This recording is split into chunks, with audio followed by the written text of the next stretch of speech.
Hörmətli müəllimlər, əziz müdavimlər, xoş gördük hər birinizi. Mən Türkan Bədalovayam. Bu videoda bir çoxlarınızın çətinlik çəkdiyi bir mövzudan danışacağam. Taksonomiyadan.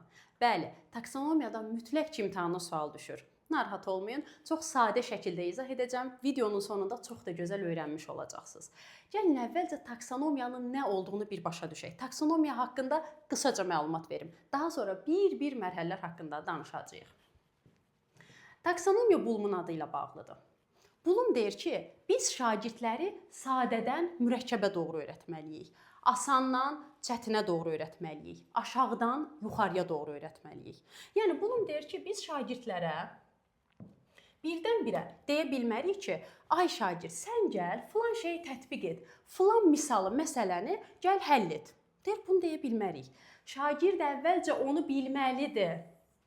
Yalnız onu bildikdən sonra anlaya bilər. Düzdür, insan bilmədiyi şeyi necə anlasın? Əvvəlcə bilməlidir, sonra bildiyi şeyi anlamalıdır. Və anladıqdan sonra artıq onu tətbiq edə bilər. Yəni, Bloom deyir ki, mərhələ-mərhələ getməliyik. Sadədən mürəkkəbə doğru getməliyik. Asandan çətinə doğru getməliyik. Hər yuxarıda olan mərhələ özündən aşağıdakılardan asılıdır. Biz birbaşa yuxarı şagirddən tələb edə bilmərik. Biz aşağıdan yavaş-yavaş gəlməliyik. Biz şagirdlərə suallar hazırlayan zaman, şagirdlərə tapşırıq hazırlayan zaman bütün mərhələləri nəzərə almalıyıq. Tutaq ki, mən şagirdlərə bir 10 sual hazırlayacağam. Yadda saxlamaq mərhələsindən də, anlamaq mərhələsindən də, tətbiq etməkdən də, təhlildən də, dəyərləndirmədən də, yaratmaqdan da suallar hazırlamalıyam. Tapşırıqlar hazırlamalıyam. Və ilk 3 səviyyə, yəni yadda saxlamaq, anlamaq, tətbiq etmək aşağı təfəkkür səviyyəsidir.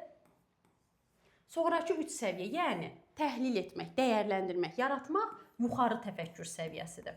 Düzdür, aşağı təfəkkür səviyyəsi olaraq, yuxarı təfəkkür səviyyəsi olaraq 2 hissəyə ayırırıq. Amma bu o demək deyil ki, taksonomiyanın bəzi mərhələləri az əhəmiyyətlidir, bəzi mərhələləri çox əhəmiyyətlidir. Xeyr, belə bir şey yoxdur. Taksonomiyanın bütün mərhələləri eyni dərəcədə əhəmiyyətlidir. Yadda saxlamaq da əhəmiyyətlidir, anlamaq da, tətbiq də, təhlil də, dəyərləndirmək də, yaratmaq da. Çünki bu yaratmağa gəlmək üçün mütləq ki, yadda saxlamaqdan keçməliyik. Bu aşağıları olmasa gəlib yuxarı çıxa bilmərik. Ona görə də deyirik ki, taksonomiyanın bütün mərhələləri eyni dərəcədə əhəmiyyətlidir. Bura qədər nədən danışdıq? Gəlin bir yekunlaşdıraq. Deməli, qeyd etdik ki, taksonomiya kimin adı ilə bağlıdır? Bloom'un adı ilə bağlıdır. Bloom bizə nə deyir? Necə öyrədək deyir? Bloom deyir ki, sadədən mürəkkəbə doğru öyrədin. Aşağıdan yuxarıya doğru. Sadədən mürəkkəbə doğru, mərhələ-mərhələ, ardıcıl, asandan çətinə doğru öyrədindir. Tapşırıq hazırlayan zaman, test hazırlayan zaman, suallar hazırlayan zaman bütün mərhələləri nəzərə almalıyıq. Və qeyd etdik ki, ilk 3 mərhələ aşağı təfəkkür səviyyəsidir, sonraki 3 mərhələ yuxarı təfəkkür səviyyəsidir və bütün mərhələlər eyni dərəcədə əhəmiyyətlidir. Taksonomiya haqqında bu qədər bilməyimiz kifayətdir. İndi keçək bir mərhələlərə. Birinci mərhələmiz yadda saxlamaq mərhələsidir. Yadda saxlamaq, xatırlamaq. Taksonomiyadan suallar necə düşür? Taksonomiyadan sual düşür, tapşırıq düşür və sizdən soruşur ki, bax bu tapşırıq taksonomiyanın hansı mərhələsinə uyğundur? Həmin anda özünüzü şagirdin yerinə qoyun. Şagird bu tapşırığı edən zaman nə edəcək? Yadına salıb, xatırlayıb, olduğu kimi deyəcəksə bu yadda saxlamaq mərhələsidir. Adından da göründüyü kimi, yadda saxlamaq. Buna biz xatırlamaq mərhələsi də deyə bilərik. Yadda saxlamaq, xatırlamaq fərq etməz. Şagird məlumatı yadına salır, xatırlayır, olduğu kimi deyir. Bu yadda saxlamaq mərhələsidir. Məsələn, tarixdən illər. İstanbulun fəthi neçənci ildə olub? Məndən soruşurlar. Tez yadıma salıram, xatırlayıram, deyirəm ki, 1453-cü ildə olub. Bu nədir? Mənim yaddaşımda, hafizəmdə var, əzbərləmişəm. Yadıma salıb, xatırlayıb, olduğu kimi deyirəm. Heç nə eləmirəm. Belə loru dildə desəm, baş işlətmirəm, anlayacağım bir şey yoxdur. Heç nə, yaddaşımda olan məlumatlardır. Yadıma salıb, xatırlayıb, olduğu kimi deyirəm. Bu yadda saxlamaq mərhələsidir. Ya da məsələn, məndən soruşurlar ki, ismin tərifi nədir? Mən nə edəcəm? Tərifi yadıma salıb, xatırlayıb, olduğu kimi deyəcəm. Əşyanın adını bildirən nitq hissəsinə isim deyilir. Heç bir şey etmədim, bəlkə də mən heç onu anlamamışam. Bu mənim üçün burada vacib deyil. Burada məndən sadəcə yadıma salmaq, xatırlamaq, olduğu kimi demək tələb olunur. Şeiri əzbərdir. Bəlkə də heç o şeirdə nədən söhbət getdiyini, mahiyyətini başa düşməmişəm. Amma şeiri əzbərləmişəm, olduğu kimi deyirəm. Bu nədir? Yadda saxlamaq mərhələsidir. Ya da kimisə çıxışından stat gətir. Stat, olduğu kimi demək. Nədir? olduğu kimi stat gətirirəm. Yadda saxlamaq mərhələsidir. Düsturu əzbərləmişəm, düsturu əzbər deyirəm. Bəlkə də heç onu yerinə qoyub tətbiq edib hesablaya bilmirəm. Sadəcə əzbər deyirəm. Bu mərhələdə məndən heç nə tələb olunmur. Heç bir şey baş işlətmirəm, məntiq işə düşmür, heç nə. Sadəcə olaraq hafizəmdə, yaddaşımda olan məlumatları da yadıma salıram, xatırlayıram, olduğu kimi deyirəm. İndi bir məsələdir. Mən elə deyirəm ki, olduğu kimi deyirəm, olduğu kimi deyirəm. Burada məsələ mənim deməyim deyil. Mən deyə də bilərəm, mən yaza da bilərəm, mən seçə də bilərəm, mən uyğunlaşdıra da bilərəm. Mənim bu deməyim, yazmağım, seçməyim, uyğunlaşdırmağım əsas məsələ deyil. Mən nəyi deyirəm, nəyi seçirəm, nəyi uyğunlaşdırıram. Budur. Əgər uyğunlaşdırdığım şey, seçdiyim şey, dediyim şey, yazdığım şey mənim yaddaşıma, hafizəmə əsaslanırsa, bu yadda saxlamaq mərhələsidir. Məsələn, Azərbaycanın paytaxtı Bakı şəhəridir. Bunu desəm də yadda saxlamaq mərhələsidir. Bunu yazsam da yadda saxlamaq mərhələsidir. Ya da məsələn bir vərəqdə verilib bir çox şəhərlər. Bakı, Şəki, İzmir, Ankara və s. Mənə deyir ki, Azərbaycan paytaxtını seç. Bakını seçirəm. Yadıma salıb xatırlayıb Bakını seçirəm. Nədir? Yadda saxlamaq mərhələsidir. Ya da məsələn bir tərəfdə verilib Azərbaycan, Türkiyə, qabağında yazılıb Ankara, Bakı. Mən Azərbaycanla Bakını birləşdirirəm, Türkiyə ilə Ankaranı birləşdirirəm. Neynədim? Yadıma saldım, xatırladım, bunu uyğunlaşdırdım, düzdür? Yadıma saldım, xatırladım, seçdim. Yadıma saldım, xatırladım, yazdım. Yadıma saldım, xatırladım, dedim. Bu yadda saxlamaq mərhələsidir. Yəni burada heç bir şey etmirəm. Taksonomiyada belə bir şey yoxdur ki, uşaq nəyisə deyirsə bu mərhələdir. Nəyisə yazırsa bu mərhələdir. Nəyisə seçirsə bu mərhələdir. Belə bir şey yoxdur. Xeyr, sadəcə mahiyyətinə baxırsınız. Uşaq bunu edən zaman yadına salıb xatırlayıb edirsə, bu yadda saxlamaq mərhələsidir. Düsturu əzbər deyir, tərifi əzbər deyir. Neyinir? Yadına salır, xatırlayır, olduğu kimi deyir. Əlifbanı sadalayır, sıralayır. Əzbərləmişəm, yadımda var. Yadıma salıb xatırlayıb, olduğu kimi sadalayıram, sıralayıram. Nədir? Yadda saxlamaq mərhələsidir. Və bir də bilgi növlərinə istəyirəm qaydam. Mən öz müdavimlərimə bilgi növlərini öyrətmişəm. Siz də yəqin ki, bilgi növlərini öyrənmisiniz ki, indi gəlib taksonomiyanı izləyirsiniz. Bilgi növlərindən faktoloji bilgi xatırlamanızı istəyirəm. Bax, deyək ki, bu yadda saxlamaq mərhələsidir. Faktoloji bilikdə biz nələr öyrənmişdik? Faktlar, təriflər, məlumatlar, əzbərlər, düsturlar, illər, dəqiq məlumat idi da, yəni dəqiq bir fakt idi. Oxumuşdum, eşitmişdim, öyrənmişdim, yadıma salıb, xatırlayıb, olduğu kimi deyirdim. Bu faktoloji bilik idi. Bizim faktoloji bilikdə öyrəndiyimiz hər şey yadda saxlamaq mərhələsinə aiddir. Amma tək faktoloji bilik deyil yadda saxlamaq. Bəzən prosedural bilik də bura aid ola bilər. Prosedural bilik. Bu hansı hallardadır? Gəlin prosedural biliyi yadımıza salaq. Prosedural bilikdə biz nə öyrənmişdik? Prosedural bilikdə biz demişdik ki, uşaq məsələni həll etmənin yolunu bilirsə də prosedural bilikdir. Uşaq məsələni həll edirsə də prosedural bilikdir. Məsələnin yolunu bilir. Prosedural bilik məsələni həll edir. Prosedural bilik. Fərq etməzdi. Hər iki halda biliyin növündən prosedural bilik idi. Amma taksonomiyada elə deyil. Taksonomiyada əgər uşaq məsələnin həll etmə yolunu bilirsə, deyirsə, bu yadda saxlamaq mərhələsidir. Amma əgər məsələni, misalı həll edirsə, bu tətbiq etmək mərhələsidir. Deməli, gördüyünüz kimi yadda saxlamaq mərhələsinə də aid olur prosedural bilik. Ya da məsələn, tutaq ki, siz şirniyyat düzəltməyi bilirsiniz. Bu biliyin növü olaraq prosedural bilikdir. Ya da ki, siz şirniyyat düzəldirsiniz. Yenə prosedural bilikdir. Amma şirniyyat düzəltməyi bilmək taksonomiyada hansı mərhələyə aiddir? Yadda saxlamaq. Amma şirniyyat düzəltmək artıq öyrəndiklərini icra edir. Bu olur tətbiq etmək mərhələsi. Deməli, yadda saxlamaq mərhələsinə faktoloji bilikdə öyrəndiyimiz hər şey daxildir. Bəzən prosedural bilikdə öyrəndiklərimiz də daxil ola bilir. Yadda saxlamaq mərhələsi haqqında öyrəndiklərimizi gəlin bir ümumiləşdirək. Deməli, nədən danışdıq? Nə danışdıq? Birinci mərhələ hansıdır? Yadda saxlamaq mərhələsidir. Qeyd etdik ki, burada şagird sadəcə olaraq eşitdiklərini, gördüklərini, oxuduqlarını yadına salır, xatırlayır, olduğu kimi təqdim edir. Heç nə etmir. Burada baş işlətmirik, burada məntiq işə düşmür. Mənim yaddaşımda, hafizəmdə olanları yada salıb təqdim etməyim tələb olunur məndən. Yaddaşa əsaslanır, hafizəyə əsaslanır, əzbərçiliyə əsaslanır. Və qeyd etdik ki, faktoloji bilikdə öyrəndiyimiz hər şey bura daxildir. Bəzən prosedural bilikdə öyrəndiklərimizi də aid edə bilərik. Yadda saxlamaq mərhələsi haqqında bu qədər. İndi keçək ikinci mərhələyə. Hansı idi? Ardıcıl şəkildə bilməlisiniz bu mərhələlərin adlarını. Anlamaq mərhələsi. Anlamaq mərhələsi artıq mahiyyəti başa düşmək mərhələsidir. Bir şeyi əzbər olduğu kimi deyir. Bu nədir? Yadda saxlamaq mərhələsi, düzdür? Amma onun mahiyyətini başa düşürsə, bu artıq anlamaq mərhələsidir.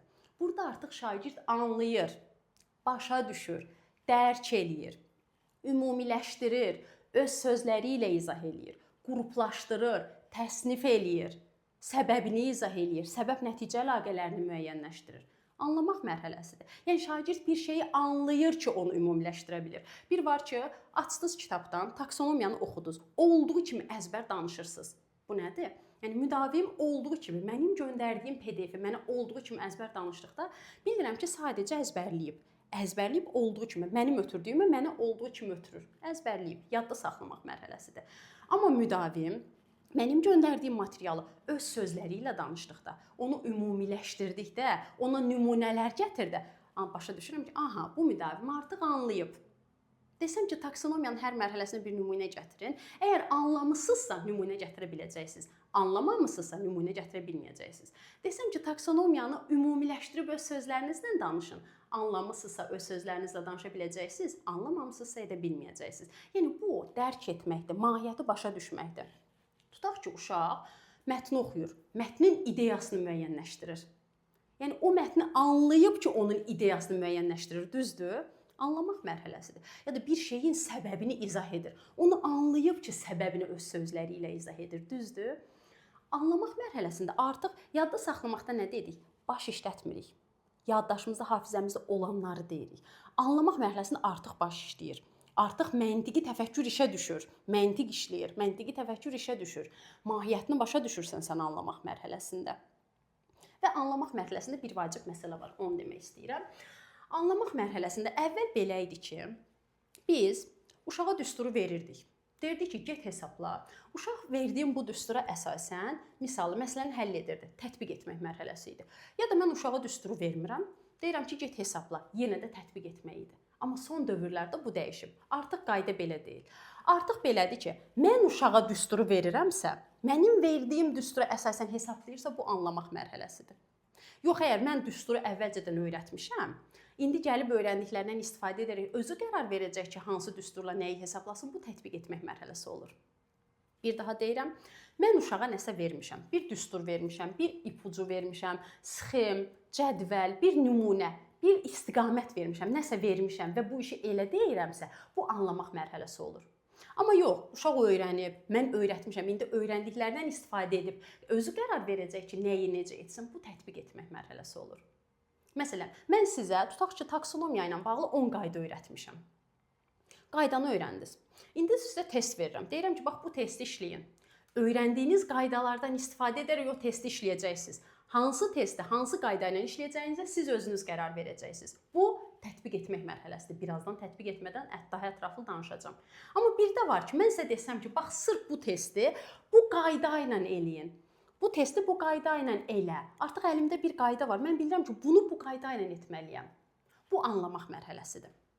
Bunu belə yadda saxlayın. Anlamaq daha aşağıdadır, düzdür? Yadda saxlamaq, anlamaq, daha sonra tətbiq. Sadədən mürəkkəbə doğru gəlir də, anlamaq tətbiqə nisbətən daha sadədir, daha aşağıdadır. Tətbiq nisbətən daha çətindir. Belə yadda saxlayın ki, müəllim mənə düsturu verir, deyir bu düsturla hesabla. Bu çox sadədir də. Mən elə əlimdə düstur var, o düstura baxıb hesablayacağam. Bu sadədir, anlamaqdır. Bir də var ki, müəllim mənə düstur vermir. Əvvəlcədən öyrənib, deyir indi get, öyrəndiklərindən istifadə edərək bu işi hesabla, bu misal, bu məsələni hesabla.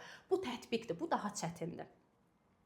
Deməli, mənim əlimdə nəsə var, mən ona baxıb bu işi edəcəm, əlimdə nəsə var da konkret bu işi bununla edəcəm, bu anlamaqdır. Yox, bir çox şeylər öyrənmişəm, bir çox şeylər əldə etmişəm, müəllim mənə öyrədib, indi o öyrəndiklərimdən istifadə edib, nəyi, hansını necə edəcəyimi özüm qərar verirəm, bu tətbiqdir.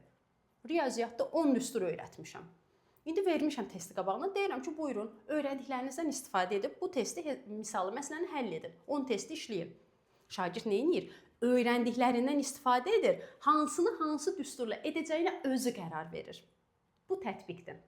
Bir də var ki, mən deyirəm ki, bax, bu testi bu qayda ilə elə. Şagird bu testi bu qayda ilə eləyir. Əlində qayda var. Bu testi bu qayda ilə eləyirsə, bu olur anlamaq mərhələsi. Deməli, anlamaqdan nələr danışdıq? Qeyd etdik ki, anlamaq mahiyyəti başa düşməkdir, dərk eləməkdir. Burada artıq baş işləyir, artıq məntiq işə düşür. başımı işlədirəm, məntiq işə düşür, olduğu kimi təqdim etmirəm. Onu başa düşürəm, anlayıram, ümumiləşdirirəm, öz sözlərimlə izah eləyirəm. Bu olur anlamaq mərhələsi. İdeyasını müəyyənləşdirirəm, səbəb-nəticə əlaqələrini müəyyənləşdirirəm, səbəbini izah eləyirəm. Anlamaq mərhələsidir. Bir də düstur əsasında verilən ipucu əsasında işi görürəmsə, mənə konkret verilib ki, bax bunu bununla elə. Çox asandır da bunu bununla edəcəm. Bilirəm ki, nəyi nə ilə etmək lazımdır. Bu olur anlamaq mərhələsi. Tutaq ki, mənə deyir ki, bu şeirin müəllifi kimdir?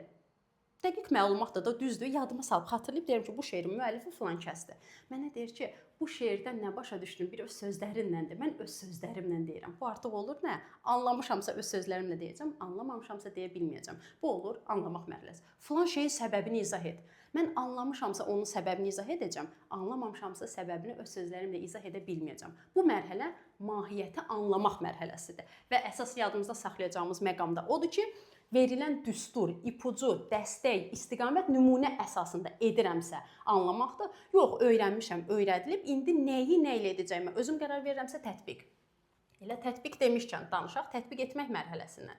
Tətbiq etmək mərhələsi mənim öyrəndiklərimdən istifadə edərək işi yerinə yetirməyimdir. Araşdırıram, araşdırma aparmışam, bir çox məlumatlar əldə etmişəm, indi təqdimat hazırlayacağam. Öyrəndiklərimdən istifadə edib təqdimat hazırlayıram da, öyrəndiklərimdən istifadə edib işi yerinə yetirirəm. Tətbiq etmək, işi icra etmək, yerinə yetməkdir tətbiq etmək mərhələsi. Ya da məsələn, əsəri oxumuşam, deyirəm ki, deyir əsərin müəllifi kimdir? Deyirəm filan kəs. Əsər olduğu kimi danışıram. Əsərdə hansı qəhrəmanlar var? Filan. Bunlar nədir? Yadda saxlamaq mərhələsidir, düzdür? Ya da əsəri ümumiləşdirirəm, əsəri öz sözlərimlə izah eləyirəm. Bu nədir? Anlamaq. Yaxşı, mən əsəri səhnələşdirirəmsə, bəs bu nədir? Tətbiqdir. Niyə? Artıq çünki mən oxuyub anladığım bu məsələni icra eləyirəm, tətbiq eləyirəm də bir iş görürəm. Bu artıq olur tətbiq etmək mərhələsi. Və az öncə də danışdığımız kimi, burada müəllimin verdiyi düstur əsasında işi görmürəm. Burada mən əldə etdiyim, öyrəndiyim məlumatlardan istifadə edərək işi görürəm. Yəni mən özüm qərar verirəm ki, hansı məqamda hansından istifadə edim işi görürəm. Bir var ki, hə bax sırf bundan istifadə elə bu işi görmək üçün, anlamaq. Bir də var ki, öyrənmişəm. İndi onlardan istifadə edib özüm qərar verəcəm ki, bunu bununla edim yoxsa bunu. Bu tətbiq etmək mərhələsidir. Bəzən tətbiq etmək mərhələsi ilə yaradıcılıq mərhələsi, yaratmaq mərhələsi də qarışdırılır. Tətbiq etmək mərhələsi mənim öyrəndiyim, bildiyim, mövcud olan bir şeylərdən istifadə edərək işi yerinə yetirməyimdir. Amma yaratmaq mərhələsində mövcud olan şeylərə baxmıram. Mən olmayan, mənə məxsus, yeni, orijinal bir şeylərdən istifadə edib işi yerinə yetirirəm. Mənə məxsusdur, belə bir şey yoxdur. Budur yaratmaq mərhələsi. İmtahana belə bir sual düşmüşdü, məsələn ki, müəllim fəza fiqurlarını öyrədir. Sonra şagirdlərə deyir ki, gedin, bax bu fəza fiqurlarını öyrəndiniz. Məsələn, kubu öyrəndiniz, gedin parkda kub formasında bir oturacaq düzəldin. Sizcə bu nədir?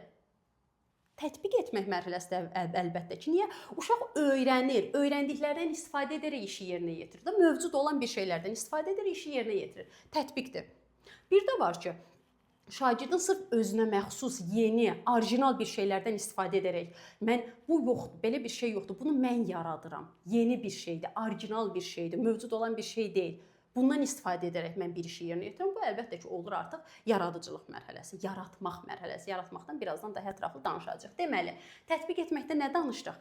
Tətbiq etmək, işi icra etmək, yerinə yetirməkdir. Öyrəndiklərimdən, mövcud olanlardan istifadə edərək işi icra etməyim, yerinə yetirməyimdir. Misalları həll etməyim, məsələləri həll etməyim, təqdimatlar hazırlamağım, səhnələşdirmələr etməyim, işi icra edirəm burada. Burada bir tətbiq var. Bu tətbiq etmək mərhələsidir. Və gəldik ən əsas məsələlərdən birinə, təhlil etmək mərhələsinə. Təhlil etmək mərhələsi imtahanda çox düşən mərhələlərdən biridir. Taksonomiyada mütləqçi sual düşür, amma ən çox sual təhlildən düşür. Təhlildə çox ehtiyatlı olun.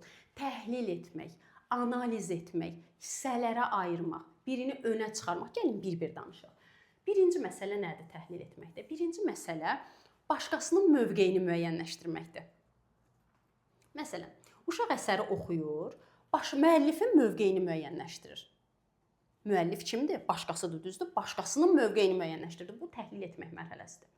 Yox, əgər məsələn uşaq o əsərə öz münasibətini bildirsə, öz mövqeyini bildirsə, mənim öz münasibətim, mənim öz mövqeyim dəyərləndirməkdir. Amma başqasının münasibəti, başqasının mövqeyini müəyyənləşdirməyim təhlil etməkdir. Məsələn, uşaq əsərdə baş qəhrəmanın filan hərəkətinə müəllifin münasibətini müəyyənləşdirir. Başqasının münasibətini müəyyənləşdirdi, düzdür? Başqasının mövqeyi, başqasının münasibətini müəyyənləşdirmək təhlil etmək mərhələsidir. Bu bir. Deməli, birinci başqasının mövqeyini, başqasının münasibətini müəyyənləşdirmək. İkinci bəs nədir təhlil etmək mərhələsində? İkinci məsələ odur ki, birini önə çıxarmaq, birini seçmək. Bu nə deməkdir? Bir çox məsələlər var. Onları mən müqayisə eləyirəm, analiz eləyirəm, təhlil eləyirəm, birini önə çıxarıram. Məsələn, uşaq almadır, armuddur, mandalindir, banandır. Bunları C vitamini baxımından müqayisə eləyib, mandalini C vitamini baxımından önə çıxarır. Bu nədir? Təhlil etmək mərhələsində müqayisə elədi, birini önə çıxardı. Bir var ki, bunu qarışdırmayın. Bir var ki, uşaq kitabdan oxuyur, ya hardansa eşidir, oxuyub, bilir ki, mandalin C vitamini ilə zəngindir. Bu xatırlamaq mərhələsidir. Əlbəttə ki, mandalin C vitamini ilə zəngindir. Uşaq deyir ki, hə, bilirsiniz, mandalin C vitamini ilə zəngindir. Yadına salıb, xatırlayıb, olduğu kimi deyir. Yadda saxlamaq mərhələsidir. Bir də var ki, uşaq bir neçə meyvələri müqayisə edib, C vitamini baxımından mandalini önə çıxarır. Bir neçə meyvəni müqayisə edib, birini önə çıxardım. Bu təhlil etmək mərhələsidir. Və bu fakta əsaslanır da, kim bu müqayisəni etsə, mandalini önə çıxaracaq. Həqiqətən də mandalin C vitamini ilə zəngindir. Ya da məsələn, Azərbaycanda bir çox şəhərlər var. Bir 5 şəhər deyirəm. Deyirəm ki, bax bu şəhəri müqayisə ilə hansı şəhərdə əhali daha çox firavan yaşayır, onu önə çıxar. Uşaq 5 şəhəri müqayisə eləyir, hansı şəhərdə əhali daha çox firavan yaşayırsa, ondan birini seçir. Bu bir faktdır. Kim müqayisəni aparsın, bu şəhərlər içərisindən birini önə çıxaracaq. Ya da məsələn, bir 10 düstur öyrənmişik uşaqlarla. Uşaqlara deyirəm ki, bax bu məsələnin həllində hansı düsturun daha çox uyğun olduğunu müqayisə edin, birini önə çıxarın. Uşaq düsturu əzbər desə, hansı mərhələdir? Yadda saxlamaq. Uşaq düsturu öz sözləri ilə izah etsə, hansı mərhələdir? Anlamaq. Uşaq öyrəndiyi düsturdan istifadə edərək misalı məsələni həll etsə, hansı mərhələdir? Tətbiq etmək. Uşaq bir çox misallar içərisindən bir çox düsturlar içərisindən müqayisə edib, təhlil edib, ən uyğun olan düsturu seçsə, hansı mərhələdir? Təhlil etmək mərhələsidir. Yəni, müqayisə elədi, ən uyğun olan. Və bir daha deyirəm ki, bu fakta əsaslanır. Kim bu müqayisəni aparsın, eyni düsturu, ən uyğun olan həqiqətən də bu düsturdur, üçüncü düsturdur. Kim müqayisə etsin, onu önə çıxarmış olacaq. Bu da olur təhlil etmək mərhələsi. Və bir də təhlil etmək mərhələsində nə var? Faktlarla əsaslandırmaq var. Yəni, məsələn, deyirəm ki, əsərdəki filan obraz mənfi obrazdır, yoxsa müsbət obrazdır. Əsərdəki bu nümunələrlə fikrini əsaslandır deyirəm. Bu bir faktdır da. Mənim əlimdə bir faktım var. Mən öz münasibətimi demirəm. Məndən soruşsalar ki, əsərdəki bu obraz mənfidir yoxsa müsbət, öz fikrini də, öz fikirləri ilə əsaslandır. Mən öz arqumentlərimi gətirəcəm. Deyəcəm ki, bu obraz mənfi obrazdır. Çünki bu obraz filan məqamda filan hərəkət elədi. Mənim o hərəkət xoşuma gəlmir. Öz arqumentlərimi gətirib, öz fikrimi əsaslandıracam. Bu dəyərləndirməkdir. Amma bir də var ki, mən sırf əsərdəki nümunələrlə fikrimi əsaslandırmalıyam. Bir faktı da əlimdə var. Əsərdəki nümunələrlə fikrimi əsaslandırıramsa, faktlarla fikrimi əsaslandırıramsa, bu olur təhlil etmək mərhələsi. Deməli, təhlil etmək mərhələsində faktlarla mən fikrimi əsaslandırıram. Ya da imtahana belə bir sual düşmüşdü. Nəyə görə Azərbaycanda kofe yetişdirilmir? Fikrinizi əsaslandırın. Yəni, siz gözləməyin ki, orada mütləq görəcəksiniz ki, fikrinizi faktlarla əsaslandırın, mən də təhlil götürüm. Faktlarla sözünü görməyə də bilərsiniz. Amma bu bir faktdır da, nəyə görə Azərbaycanda kofe yetişdirilmir? Sizin cavabınız, hə, məncə buna görə, mənim cavabım məncə buna görə olmayacaq ki, bir fakt var ortada. O fakta görə Azərbaycanda kofe yetişdirilmir. Hər kəs fikrini əsaslandıranda o fakta əsasən əsaslandıracaq. Bu olur nə? Təhlil etmək mərhələsi. Ya da məsələn, nəyə görə dağlıq ərazilərində hava şəraiti soyuq olur? Ya, bu bir faktdır da, bu fikrimizi əsaslandıran zaman deyir, nəyə görə? Dağlıq ərazilərində hava şəraiti soyuq olur. Fikrinizi əsaslandırın. Mən öz fikrimi, siz öz fikrinizi əsaslandırmayacaqsınız ki, ortada bir fakt var. Fakta əsasən siz də, mən də fikrimizi əsaslandıracağıq. Yəni, orada, burada fakt sözünü görmədim. Sizə deyə bilər fikrinizi faktlarla əsaslandırın. Heç deməyə də bilər. Bu fikri əsaslandıran zaman fakta əsaslanacaqsınızsa, bu təhlil etmək mərhələsidir. Mən amma desəm ki, məsələn, dağlıq ərazilərdə yaşamanı sevirsiniz, yoxsa düzənlik ərazilərdə? Mən deyə bilərəm ki, dağlıqda yaşamanı sevirəm, siz deyə bilərsiniz, düzənlikdə yaşamanı sevirəm və s. Ya da mən desəm ki, kofe içməyi sevirsiniz, siz deyə bilərsiniz, mən sevirəm, mən deyə bilərəm, mən sevmirəm. Hər kəsin öz yanaşması olacaq. Bu başqa məsələ. Amma sırf faktla əsaslandırırıqsa, ortada bir fakt varsa, bu təhlil etmək mərhələsi olur. Deməli, təhlil etmək mərhələsində nələrdən danışdıq?